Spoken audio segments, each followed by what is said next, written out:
Imagine giving everything, your trust, your loyalty, your soul, to someone you thought was family, only to discover they were sharpening a knife behind your back the entire time. That's exactly what happens in tonight's story, Shadows of the Covenant. But before we dive into this tale of betrayal, revenge, and shattered bonds, hit that subscribe button and smash the like so you never miss another dark story like this one. Trust me, you're going to want to stay until the very end.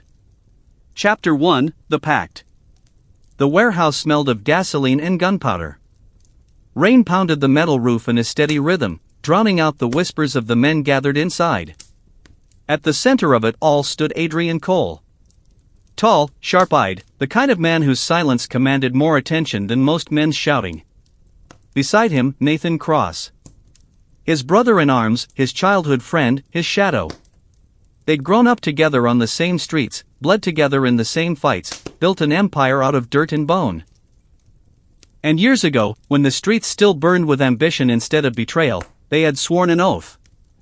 No matter what. No matter who. We rise together. We fall together. That night, with their crew watching, Adrian and Nathan sealed another deal, another victory. But beneath the surface, something shifted. A look in Nathan's eyes, a hesitation in his handshake. Adrian noticed it. He just didn't understand it yet. Chapter 2, Cracks in the Armor. The empire they'd built thrived on fear. Smuggling routes across the coast, politicians in their pockets, 100 men loyal to their command. But empires attract vultures. A series of attacks began, shipments stolen, safe houses burned, informants disappearing. Adrian assumed it was a rival gang. But every strike felt too precise. Like someone on the inside was guiding the blade. He turned to Nathan. "We've got a leak," Adrian said, his voice like gravel. Nathan's expression was unreadable. "Then we cut the leak out." No hesitation. The words were right. The tone wasn't. Chapter 3, Evelyn. Adrian wasn't an easy man to love, but Evelyn tried anyway. A journalist turned reluctant queen of the underworld, she stood beside him even when it meant burning her old life to ashes. She saw what he didn't. "Something's wrong with Nathan," she told Adrian one night, her voice low. "He's distant. Cold. I've seen him meeting people he won't name." "You trust him too much." Adrian brushed it off. Nathan wasn't just a partner. He was family. But Evelyn's words gnawed at him, buried deep in his mind like splinters. Chapter 4, The Ambush. It happened fast. Too fast. Adrian and his men rolled into a warehouse expecting to secure a shipment. Instead, they walked into a slaughter. Dozens of gunmen were already waiting. Automatic fire tore through the night. Blood painted the walls. Adrian barely escaped with his life, dragging 2 survivors into the shadows. And as he staggered into the rain, he saw something that turned his blood to ice. Nathan. Standing across the street. Watching. Not lifting a finger to help. Then vanishing into the night. Chapter 5, The Revelation. Adrian wanted to deny it. Wanted to believe there was an explanation. But when he returned to their safe house, he found it stripped bare. Money gone. Weapons gone. Men gone. Nathan hadn't just abandoned him. He had taken everything. The betrayal wasn't subtle. It wasn't hidden. It was a knife, driven deep and twisted. Adrian stared at the empty room, Evelyn's voice in his head, and felt the weight of their oath shatter. We rise together. We fall together. Lies. Chapter 6, The Ghost Hunt. Adrian went underground. Broken empire, broken trust, broken bones, but not broken will. From the shadows, he began to rebuild. Every contact he still had, every loyal man who hadn't defected to Nathan's side, every ounce of information that could point him toward the traitor.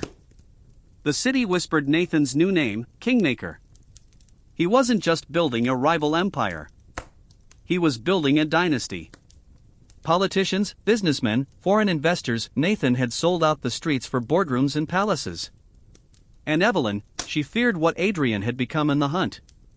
"You can't fight ghosts with blood," she whispered one night. But Adrian's answer was steel. "He's not a ghost. He's mine." Chapter 7, The Trap. The first strike came swift. One of Nathan's convoys, a dozen SUVs, heavily armed guards, millions in cash, was ripped apart in a storm of gunfire. Adrian sent a message, "I'm still here." Nathan's reply came the next day, handwritten in black ink, slipped under Adrian's door. "Then come find me. Let's finish this where it all began." It wasn't just a challenge. It was a lure. And Adrian, burning with betrayal, couldn't resist. Chapter 8, Where It Began. The docks. The same place they'd made their first deal as kids. Adrian walked into the night, Evelyn begging him not to go, his men too afraid to follow. Nathan was waiting, dressed sharp, a king in the shadows. "Brother," Nathan greeted. "You came." Adrian's voice was low, venomous. "Why?" Nathan smiled. "Because loyalty is a chain. And I broke mine before it dragged me down with you." The docks exploded in gunfire. And the war truly began. Chapter 9, Firestorm. The docks burned. Smoke and flames clawed at the night sky while gunfire echoed like thunder. Adrian moved through the chaos like a ghost, his handgun barking fire with every pull. Bodies fell, blood staining the boards where he and Nathan had once dreamed of empire. But Nathan wasn't fighting. He was watching. Smiling. And when Adrian finally closed the distance, Nathan's words cut deeper than any bullet. "You still don't get it. You were the muscle. The blade. But me? I was always the mind. And I don't need you anymore." Then the gunmen surged again, separating them in a storm of lead. Nathan vanished, leaving Adrian with only corpses and rage. Chapter 10, Evelyn's Secret. When Adrian returned to their hideout, Evelyn was waiting. But her eyes were haunted. "There's something you need to know," she whispered. "Something I should have told you before." And then the truth unraveled. Months before the betrayal, Nathan had approached her. Not as an enemy, not as a stranger, but as a lover. Evelyn broke down, confessing everything, the nights Nathan whispered promises, the way he convinced her Adrian's empire was doomed, the lies he spun about survival. Adrian felt the world tilt. The woman he trusted, the woman who had warned him of betrayal, had been a part of it all. "I ended it," Evelyn swore, tears burning her face. "I chose you. But you deserve to know the truth." Adrian said nothing. His silence was a blade sharper than words. Chapter 11, A Kingdom of Ashes. Nathan tightened his grip on the city. Politicians bowed. Police turned blind eyes. Businesses signed away their loyalty. But Adrian was no longer building an empire. He was tearing one down. Safe houses exploded. Shipments burned. Assassins turned on their masters. Every night, Nathan's kingdom shrank. Whispers spread, the fallen king was rising. And Nathan, cornered, began to show cracks. Chapter 12, The Last Betrayal. Adrian finally cornered Nathan in a skyscraper office overlooking the city. The war had carved them into shadows of who they once were. But as Adrian leveled his gun, Nathan laughed. "You think this is about us? Look closer." Screens flickered on behind him, footage of Adrian's own men, cutting deals with Nathan's lieutenants. One by one, his allies had sold him out. And at the center of it all, Evelyn.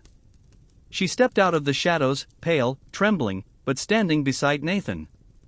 "I tried to save you," she whispered. "But you wouldn't stop. You only see vengeance now. There's nothing left of the man I loved."